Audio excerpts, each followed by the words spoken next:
Bonjour, est-ce que vous allez bien? Oui, super, je m'appelle David Chouinard, je suis un des pasteurs ici. Jésus authentique, c'est la série qu'on poursuit aujourd'hui avec la quatrième de la série où on va se poser une nouvelle question ce matin. Peut-être, je ne sais pas si vous voyez les questions qui passent tout bas. Jésus, est-ce qu'il était un personnage historique? Jésus, est-ce qu'on peut se fier aux sources qui parlent de lui, par exemple les évangiles? C'est deux questions qu'on a vues. Une question qu'on a vue dimanche passé aussi. Jésus-Christ, est-ce qu'il est plus qu'un homme?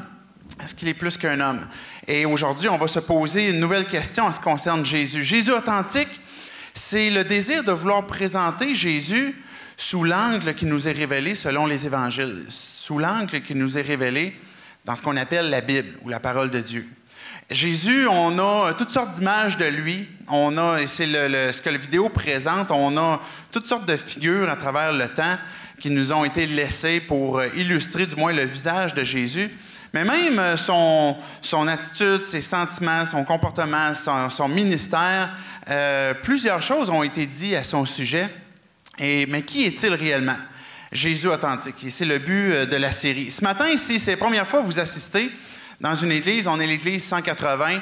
Ce qu'on a comme programme ce matin, c'est qu'il va y avoir le discours où on va répondre à la question, comme je viens de dire, Jésus, est-ce qu'il est réellement un homme? C'est la question qu'on va voir ce matin. Et après ce discours-là, on va avoir ce qu'on appelle la communion. Peut-être que vous avez déjà entendu ce terme-là, ce qu'on appelle ici à l'Église 180, la table du Seigneur. Je vais vous expliquer en temps et lieu, c'est quoi la communion? Pourquoi est-ce qu'on prend ça? Ça représente quoi exactement, la table du Seigneur ou la communion? Et après ça, on va avoir un banc d'invités que je vais vous présenter une fois la communion terminée. Donc, commençons avec cette question que je disais, est-ce que Jésus est réellement un homme? Je ne sais pas si vous avez déjà fait partie d'une équipe sportive, d'un groupe musical, d'un groupe de théâtre, peu importe. Si on parle d'une équipe musicale, une équipe sportive, les gens qui appartiennent à l'équipe sportive vont porter les mêmes couleurs, vont porter la même identité. On a notre équipe de hockey à Montréal, du moins on n'en a pas encore à Québec, qu'on va même appeler la Sainte Flanelle.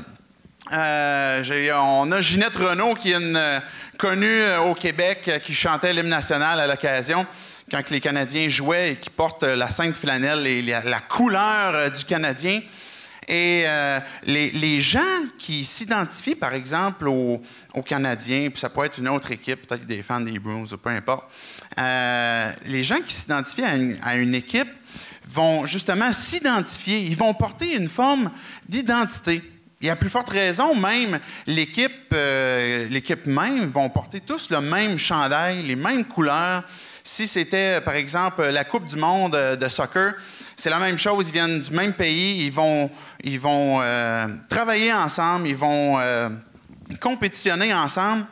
Et la raison pour laquelle je parle de cette identité, par exemple, à une équipe qu'on va adhérer, qu'on va se donner corps et âme parce qu'on s'y attache, c'est le parallèle que je fais avec Jésus À savoir jusqu'à quel point est-ce que Jésus a joué dans notre équipe. Jusqu'à quel point est-ce que Jésus s'est identifié à nous. On pourrait mettre la prochaine slide. C'est la question, la réflexion que je veux apporter ce matin. Si on accepte que Jésus soit Dieu, parce que la semaine passée, on posait la question, Jésus est-il plus qu'un homme? Et on avait vu par différents éléments, comme par exemple ses miracles ou l'accomplissement de prophéties, puis d'autres éléments, comme quoi que les évangiles nous démontrent que Jésus est plus qu'un homme et qu'il transforme des vies. Maintenant, si on accepte cette vérité, puis qu'on dit, oui, je crois que Jésus est plus qu'un homme, je suis prêt à dire que Jésus est Dieu, bien vient cette réflexion à savoir, mais est-ce que c'est possible qu'il soit réellement homme aussi, là? Si, comme à l'époque de l'Antiquité, dans la mythologie grecque, on avait Hercule qui était demi-dieu, demi-homme, dans ce mythe-là, cet homme était à 50% homme. Maintenant, Jésus, est-ce qu'il a réellement été un homme? Est-ce qu'il s'est réellement identifié à la sainte flanelle humaine pour être dans notre équipe, être présent avec nous, compatir avec nous, et puis qui peut nous comprendre? C'est les questions qui peuvent peut-être traverser notre esprit, à savoir, est-ce que Jésus nous comprend? Est-ce que Dieu nous comprend? Est-ce qu'il sait ça veut dire quoi être fragile physiquement, d'être faible, fatigué, malade? Est-ce qu'il comprend c'est quoi perdre un être cher? Si je perds un être cher, est-ce que Dieu va être capable de comprendre c'est quoi? Est-ce que Dieu peut savoir c'est quoi manquer d'argent? S'il est le Créateur, s'il est Dieu, est-ce qu'il comprend c'est quoi être pauvre à l'occasion ou régulièrement? Est-ce qu'il peut comprendre c'est quoi les joies reliées à la vie humaine? Parce qu'il y a toutes sortes de joies. Il y a un lot de joies qu'on a sur la terre, qu'on peut profiter, mais il y a un lot de souffrances aussi. Et est-ce que Dieu peut comprendre ça? Et peut-être même comprendre ces éléments-là qui sont dans nos sentiments, nos émotions. Michel-Ange a dessiné sur le toit de la chapelle Sixtine l'illustration de Dieu qui est en train de créer l'homme. J'ai apporté l'image ici. Et cette image-là a été rendue populaire, particulièrement à cause des deux index. On voit souvent juste cette image-là des deux index qui sont tout proches, mais qui ne se touchent pas. Puis là, on regarde ça, puis on se dit, ben, ils sont-ils déjà touchés? Est-ce qu'ils s'apprêtent à se toucher? Est-ce qu'il y a un contact réellement entre Dieu et l'homme? Et je trouve que cette illustration de Michel-Ange peut refléter vraiment notre sentiment à nous-mêmes comme Québécois. On vit dans un Québec, on vit dans la ville de Québec où on vient au Théâtre de l'Abordé sur la rue Saint-Joseph. Vous allez peut-être aller prendre une marche cet après-midi sur la rue Saint-Jean. Vous êtes peut-être venu du quartier Saint-David. Peut-être que vous êtes venu de Montréal ce matin puis vous avez traversé plein de villages Sainte-Isidore, Sainte-Marie, peu importe. Alors, on a toutes sortes de saints qui nous entourent. On se promène au Québec, à Québec, et puis on va voir dans plusieurs lieux des grandes églises et puis des clochers qui vont surplomber comme ça la ville. Et on va avoir ce sentiment comme quoi que, il me semble que Dieu nous entoure tout partout, là. Notre Québécois est rempli de termes religieux. Et puis, même l'histoire de notre ville à Québec reflète même cette distance de ces deux doigts-là qui s'approchent mais qui ne se touchent pas, qui peuvent nous avoir laissé cet héritage historique que le clergé, on le plaçait à l'époque dans la Haute-Ville. Et puis dans la Basse-Ville, il y avait les ouvriers. On plaçait le clergé dans un lieu surélevé et puis les laïcs dans un autre coin. Là, à une époque, on faisait des messes en latin qui semblaient être inaccessibles pour le commun des mortels. Est-ce que Dieu est comme ça? Cet héritage que l'on a dans notre ville à Québec, dans notre Québec, est-ce que c'est la réalité? Est-ce que c'est le cœur réellement de Dieu? C'est-à-dire qu'il s'approche, comme l'illustration qu'on voit, et puis il me semble que c'est tout près de nous. On le voit, on en entend parler, mais le contact n'est pas là. On peut entendre parler de Dieu, mais il me semble qu'il manque un contact. Est-ce que Dieu ne veut pas se salir les mains en nous touchant? Est-ce que Dieu a réellement ce désir de s'approcher? Et je reviens à la question finalement qu'on se pose. Est-ce que Jésus, s'il est Dieu, il a réellement pris notre chair, notre humanité, et vécu avec nous? Pour s'approcher de toi, de moi, pour s'identifier à nous, porter nos couleurs, jouer dans la même équipe et compatir avec nous, et souffrir avec nous, et avoir des joies avec nous aussi. Est-ce que Jésus a fait ça? Quand on parle de la constitution humaine, et là, je ne veux pas développer longuement là-dessus, mon objectif n'est pas de faire une étude anthropologique, mais on parle de l'homme. Généralement, la société accepte bien que l'homme, avec un grand H, est constitué d'un corps, d'un âme, d'un esprit. On pourrait même résumer cette constitution avec ce qui est matériel. Notre corps, ce que l'on vit sur la terre, la réalité du plancher des vaches. Hein? On travaille, on transpire, on est fatigué, on a faim, on a soif, on va au travail, on revient à la maison, on prend une retraite, on va à l'école. C'est toutes des réalités sur le plancher des vaches, que j'appelle matérielles. Mais il y a une autre réalité aussi qui est la réalité humaine, qu'on pourrait dire cette réalité immatérielle. On va ressentir l'amour, on va ressentir de la colère, de l'impatience, on a des désirs, on a une volonté. Et ça, c'est des choses qu'on ne peut pas mettre d'une boîte, on ne peut pas en acheter une caisse d'amour. Il faut qu'on le ressente. Et ça, c'est des réalités qui sont très humaines. Et comme je dis, on pourrait placer en deux catégories, comme ça, cette réalité humaine, du matériel, le plancher des vaches, et l'immatériel. Maintenant, jusqu'à quel point est-ce que Jésus a participé à ces deux réalités-là? Et c'est dans cette réponse qu'on va apporter ce matin, c'est les deux aspects que je veux développer. Le plancher des vaches, est-ce que Jésus a réellement compris, connu, c'est quoi notre monde physique, notre monde terrestre? J'ai apporté une section dans l'Évangile de Jean.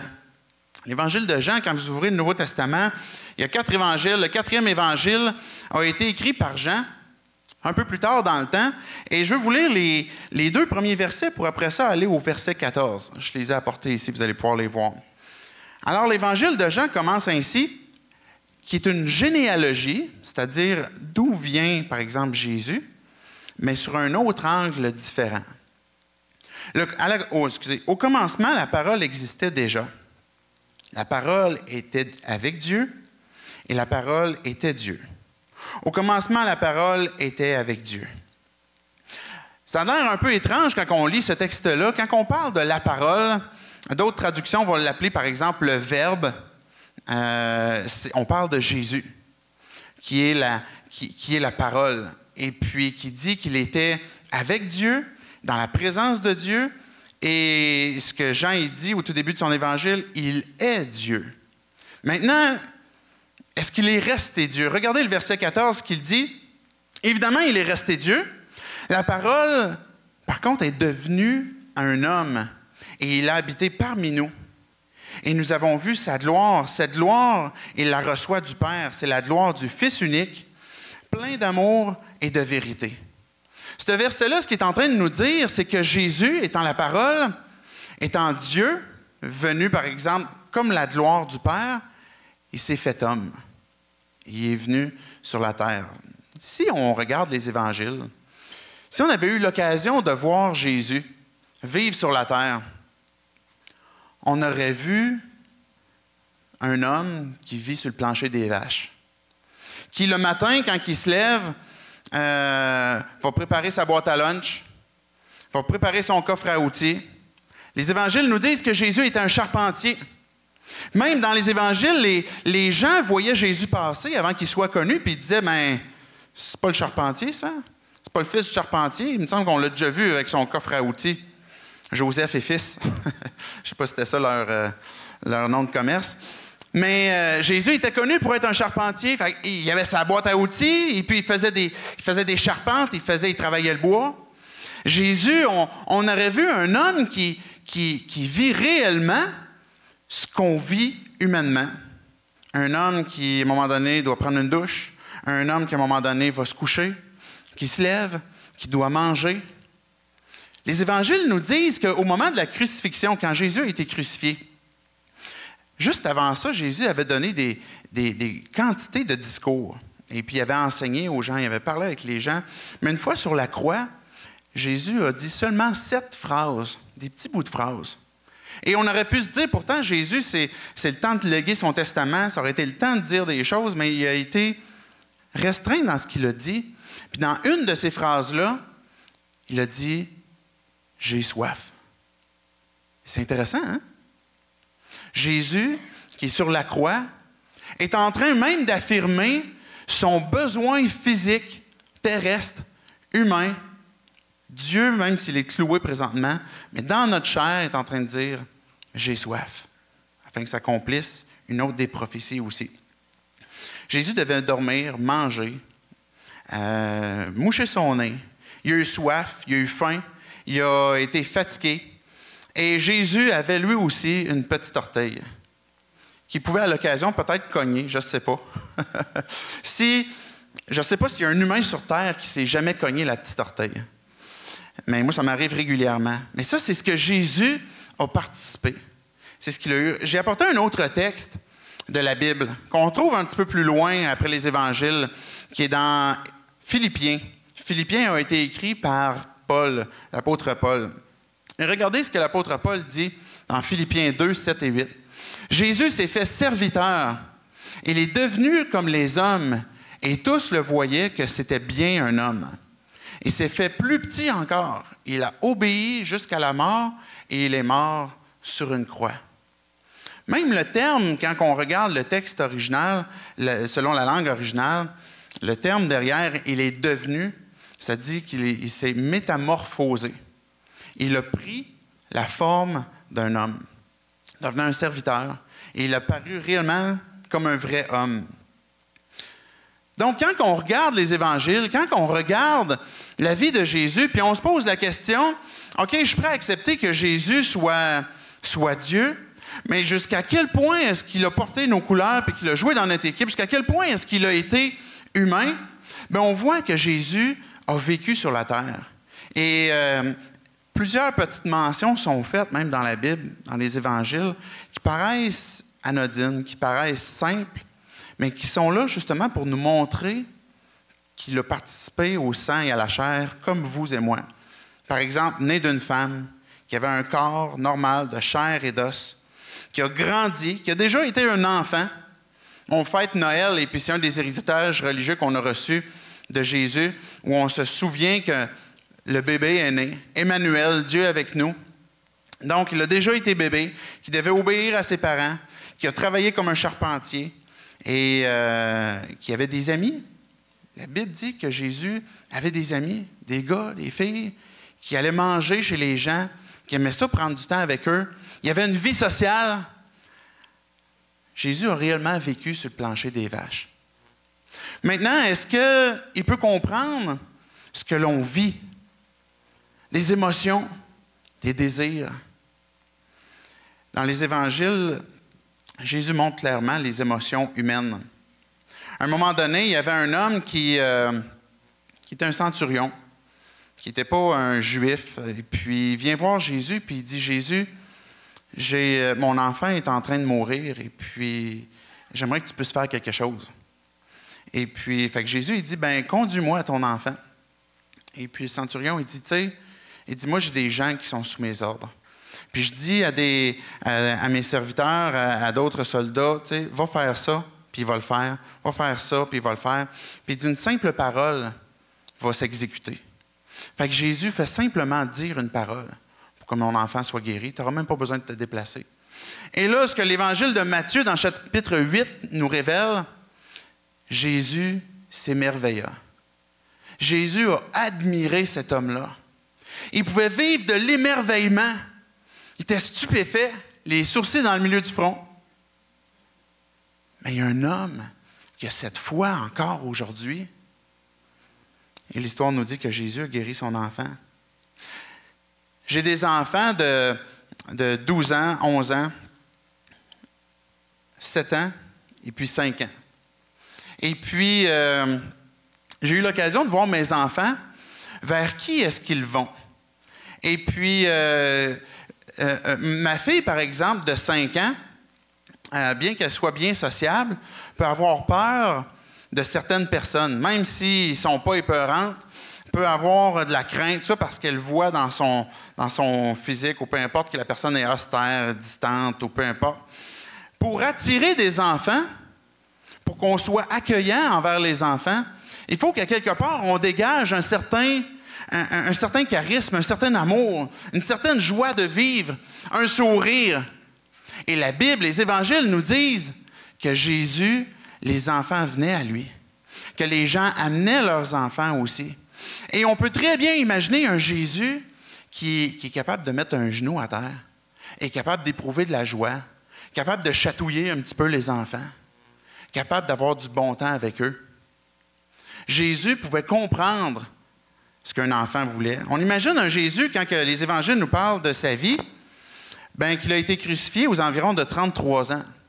Donc, le temps qu'il a eu ce qu'on appelle son ministère sur la terre a commencé à partir de 30 ans. Jésus était un jeune homme. Et, comme je dis, qui pouvait vivre de l'émerveillement, qui pouvait être accueillant envers les petits-enfants. La Bible dit qu'il a été triste jusqu'à la mort, qu'il a vécu de grandes angoisses au moment où Jésus était sur le point d'être trahi, sur le point de commencer à vivre son procès pour finir crucifié. La Bible nous dit que Jésus a vécu cette angoisse tellement élevée qu'il a suinté des grumeaux de sang. Il a sué du sang. Et c'est quelque chose qu'on ne voit pas régulièrement, mais ça montre son émotion qu'il est capable de vivre et qui peut comprendre c'est quoi être stressé, avoir le stress, avoir une grande angoisse, être profondément ému, avoir une âme triste jusqu'à la mort. Jésus, les évangiles nous montrent qu'il a grandi dans une famille qui était pauvre. Bien qu'on voit Jésus dans les évangiles qui fait des miracles, qui fait toutes sortes de choses, il a quand même vécu avec sa mère et Joseph, et puis dans une réalité que c'était des gens qui n'étaient pas très fortunés. Et peut-être de voir des ressources qui manquent dans la maison. Le plus petit verset de la Bible, vous allez pouvoir l'apprendre par cœur si vous ne savez pas un verset, nous parle de Jésus, d'une émotion qu'il a vécue, d'un ami qu'il aimait, un ami, Lazare, qui était mort. Et puis, bien que ce verset-là soit petit, le chapitre de l'Évangile de Jean, dans le chapitre 11, nous montre la croissance de l'émotion que Jésus est en train de vivre de cette circonstance-là. Et au verset 35, Jésus pleura. Jésus a pleuré. Jésus a pleuré à cause de la souffrance, du mal, à cause de son ami qu'il avait perdu. Est-ce qu'il peut comprendre nos émotions? Est-ce qu'il a réellement ces cordes-là en lui qui peuvent vibrer et l'amener à comprendre qu'il y a des circonstances qui font mal? Un autre livre de la Bible qui s'appelle Hébreux. Ce livre-là nous dit que Jésus, il a offert à son Père des prières et des supplications avec des grands cris et avec des larmes. On aurait pu voir un Jésus, si on avait vécu, si on avait pu voir Jésus prier, on l'aurait vu pleurer, crier et avoir ces émotions-là aussi. Un mot qui nous est donné, et je termine avec cet élément-là en ce qui concerne les émotions, ou la partie immatérielle que Jésus pouvait vivre. Jésus a réellement vécu avec nous sur le plancher des vaches en ce qui concerne le matériel. Il a réellement eu un corps, mais il a réellement eu aussi les vraies émotions qui s'attachent à ce que le genre humain peut avoir. Et Jésus, quand il voyait une foule, il aimait les gens, Jésus. Il aimait passer du temps avec eux. Et qu'il voyait des gens dans la souffrance, Le mot original qui est écrit quand que Jésus voyait des foules, ça dit qu'il était pris dans les tripes. Littéralement, si on traduit ce mot-là quand Jésus, ça dit « ému de compassion », on aurait pu traduire littéralement « pris d'un trip ». Est-ce que vous avez déjà vécu ces émotions-là où ça pogne d'un trip? Où est-ce qu'on a l'impression que ça fait mal? Peut-être une immense joie ou une immense tristesse. C'est ce que Jésus pouvait vivre. Dans ce livre-là de Hébreux 4,15, je vais vous faire une citation. Et juste avant, je ne sais pas si vous avez déjà entendu parler de Jean Calvin, qui a écrit il y a plusieurs années, et qui a écrit sur Jésus beaucoup. Il dit « Le Christ a revêtu sur lui nos sentiments avec notre chair. » Quand il a regardé les évangiles, il dit « Jésus est venu plus qu'avec notre chair. Il a pris la chair, mais il a pris aussi toutes les émotions et les sentiments qui viennent avec. » Et dans Hébreux 4,15, je crois qu'on a le texte juste ici. Ce que ce texte-là nous parle, c'est un grand prêtre. Un grand prêtre, on pourrait comprendre que c'est un intermédiaire. Je vous montrais tantôt le doigt de Dieu qui est en train de créer Adam, et puis que ce contact qui ne se fait pas. Et la Bible montre, même à partir de l'Ancien Testament, qu'il y avait des gens qu'on allait établir comme prêtres, par exemple, pendant un certain temps, puis qui allaient comme faire le service pour le peuple, c'est-à-dire les Hébreux, pour essayer de connecter avec Dieu. Et puis, alors, c'était des prêtres, et puis un rang même plus élevé, un grand prêtre. Alors, appelons-le cet intermédiaire. Maintenant, ce que Hébreu nous parle, dans Hébreux 4,15, il parle le grand prêtre que nous avons. Et ce grand prêtre que nous avons, si on regarde le contexte, on est en train de parler de Jésus. Jésus est venu sur la terre, il a pris notre chair, il a pris nos sentiments, nos émotions et tout ce que l'on a, et puis s'associer à nous, il est devenu notre grand prêtre. Alors, ça dit que ce grand prêtre que nous avons est capable de souffrir avec nous dans nos faiblesses. En effet, comme nous, il a été tenté en toutes choses, mais lui n'a pas péché. J'ai posé tantôt la question, est-ce que Dieu te comprend? Est-ce que Dieu a le désir de te toucher, de connecter? Est-ce qu'il y a possibilité de vivre ce que l'on voit autour de nous, qui plane autour de nous, qui ressemble à la religion, qui est toutes sortes de saints, qui est des églises, qui est toutes sortes d'éléments religieux? Puis si Dieu est derrière ça, est-ce qu'il a réellement le contact disponible avec nous et qu'on puisse connecter avec lui? Mais ce que ce texte-là nous dit, c'est que Jésus, qui est plus qu'un homme, qui est Dieu, a porté nos couleurs, est venu dans notre équipe, qui a porté notre chair, notre sang et nos sentiments. Et ce que ce texte-là dit, c'est qu'il nous comprend. Ayant été tenté lui-même en toutes choses. C'est quoi les tentations? C'est quoi les épreuves que tu peux vivre? C'est quoi les difficultés que tu as présentement qui te font la vie dure? Mais ce que la Bible est en train de dire, c'est que Jésus comprend. Il est capable de souffrir avec nous parce qu'il a porté notre chair, nos sentiments. Il est capable de souffrir avec nous. Il a été tenté en toutes choses. Savez-vous ce qui est encourageant dans ce texte-là? C'est que si Jésus est plus qu'un homme, c'est-à-dire qu'il est Dieu et qu'il est venu nous rencontrer, ce qui est encourageant, c'est qu'il te comprend parfaitement. Mais pas juste ça, il y a un autre élément encore plus encourageant. Et le verset termine en disant, « Mais lui n'a pas péché. Mais lui n'a pas fait le mal. Il a fait le bien en toute occasion. » Parce qu'en s'identifiant à nous, il voulait nous donner la capacité d'avoir la victoire. La capacité d'être réconcilié avec Dieu. Que d'avoir ces deux doigts qui, à un moment donné, c'est-tu possible? qu'au-delà de toute cette religion qui semble rien me donner, qu'il y a quelque chose d'authentique, de vrai, d'un contact, de quelqu'un qui comprend, mais qui peut aussi m'aider à m'en sortir.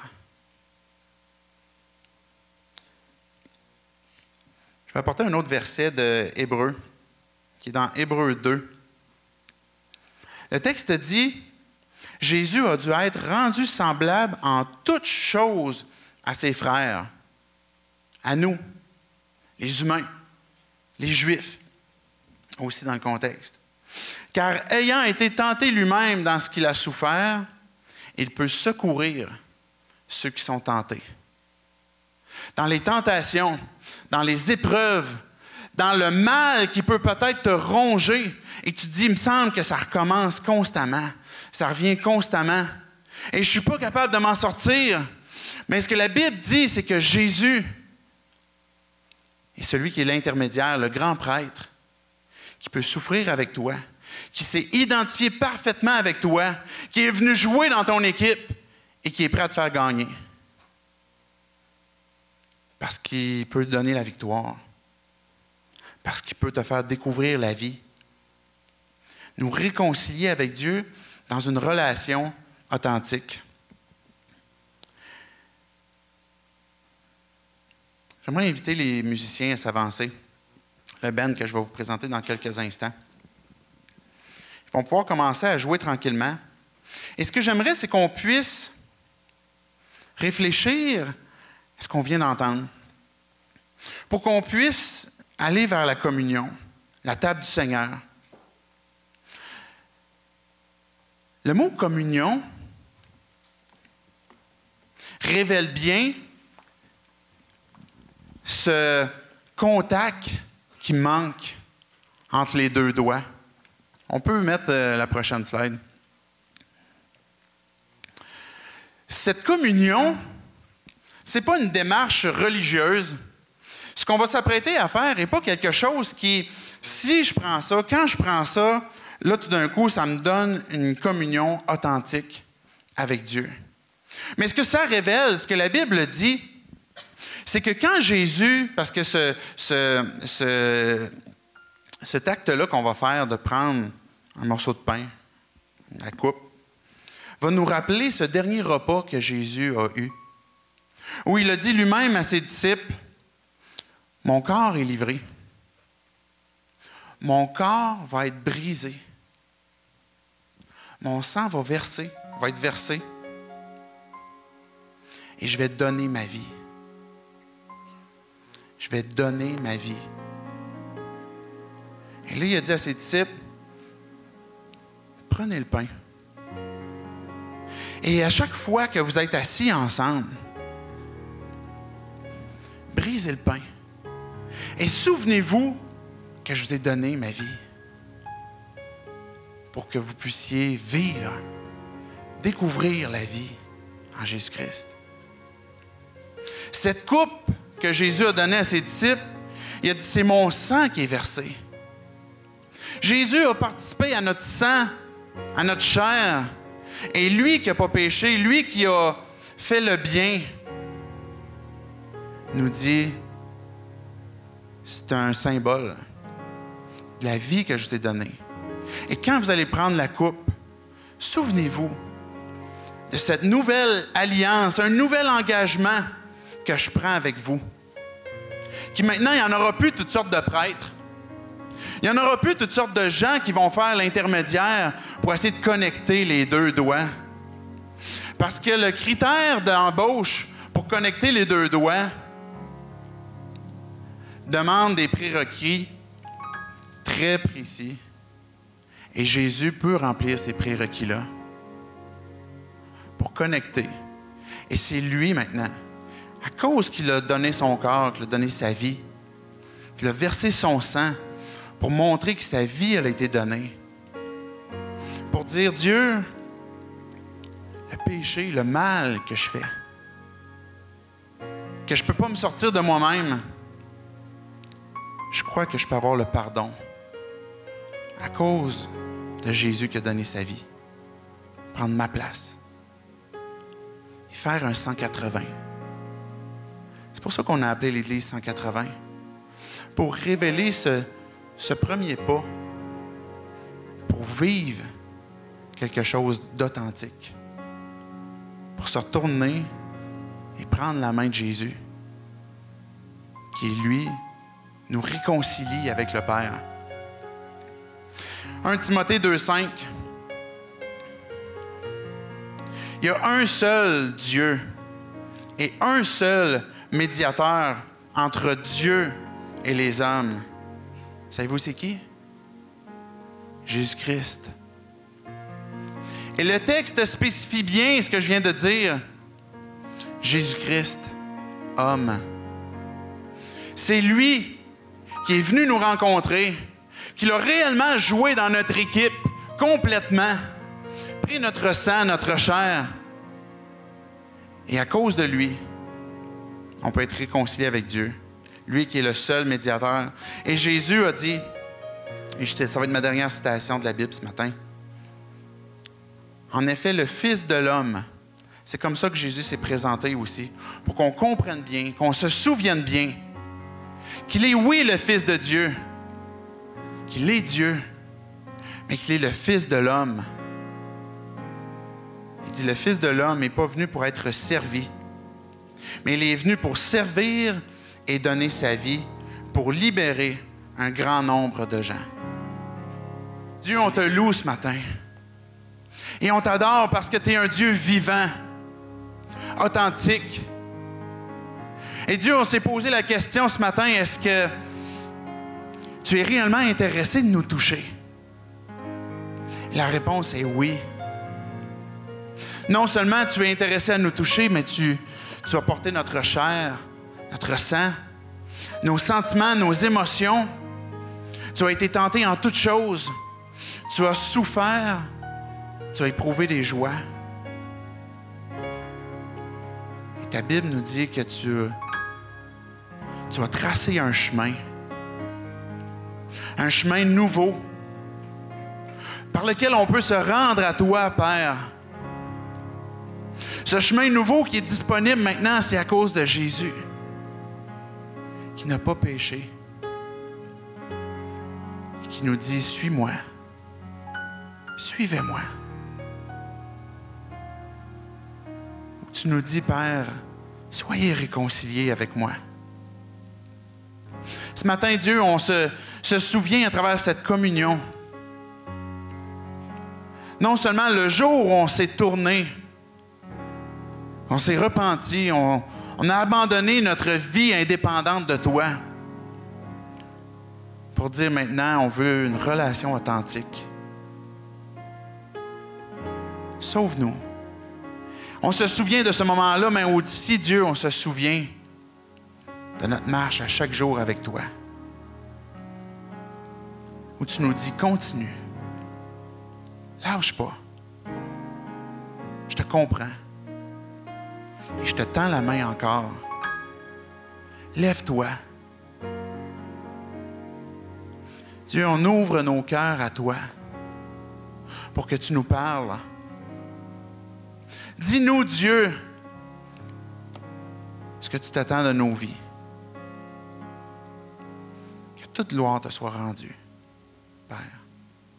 C'est en nom de ton Fils Jésus-Christ qu'on te prie. Amen.